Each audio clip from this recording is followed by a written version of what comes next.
Nous nous retrouvons pour la correction de l'exercice 4, vidéo très courte parce que l'exercice pas très compliqué.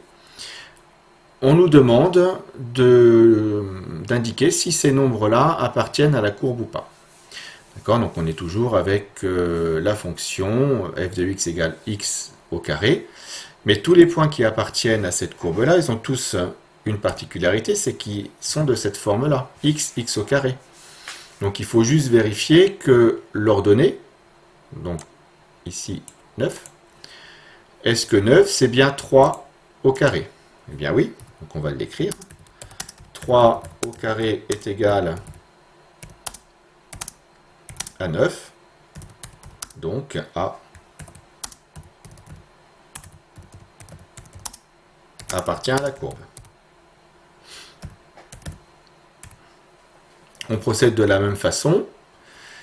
Moins 0,1 au carré, c'est bien égal à 0,01. C'est un calcul que normalement tu dois savoir faire de tête, mais sinon tu peux le faire à la calculatrice. En n'oubliant pas les parenthèses, évidemment, hein, comme j'ai tapé ici. Donc on ouvre une parenthèse, moins 0,1 au carré, et entrée 0,01. Donc le point B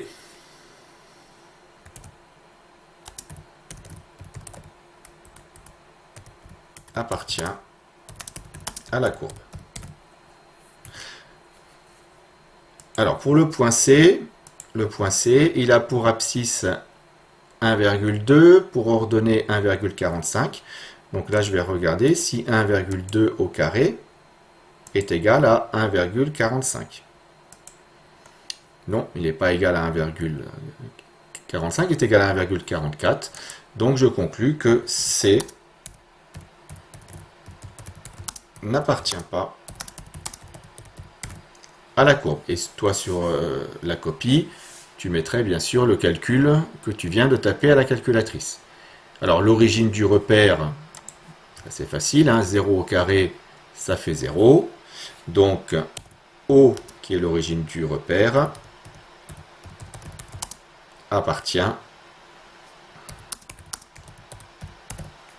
la courbe. D'accord? L'origine du repère, c'est ce point-là.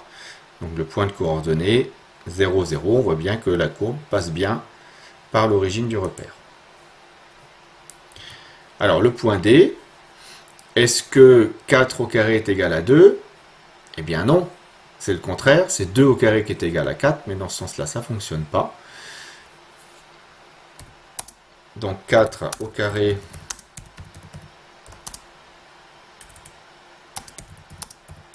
n'est pas égal à 2, donc D n'appartient pas à la courbe. Alors pour le point E, on ne va pas faire de calcul, même si le calcul il est assez simple. On a vu dans le cours que la représentation graphique de la fonction f de x égale x au carré était symétrique par rapport à l'axe des ordonnées ici. Donc si j'ai un point qui appartient, son symétrique appartient obligatoirement. Donc ici, on voit que le point E est le symétrique de A par la symétrie axiale d'axe OY, donc il appartient. C'est une autre façon de faire. Moi, je vais l'écrire de cette façon-là. E est le symétrique de A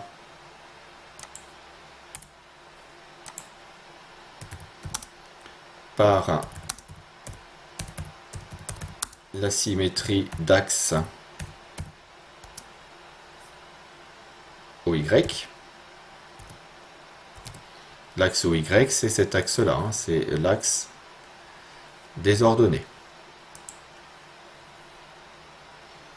Voilà, donc comme A appartient à la courbe,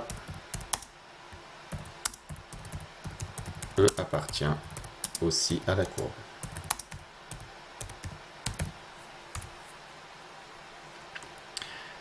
Voilà pour la correction de cet exercice 4 et cette vidéo est terminée.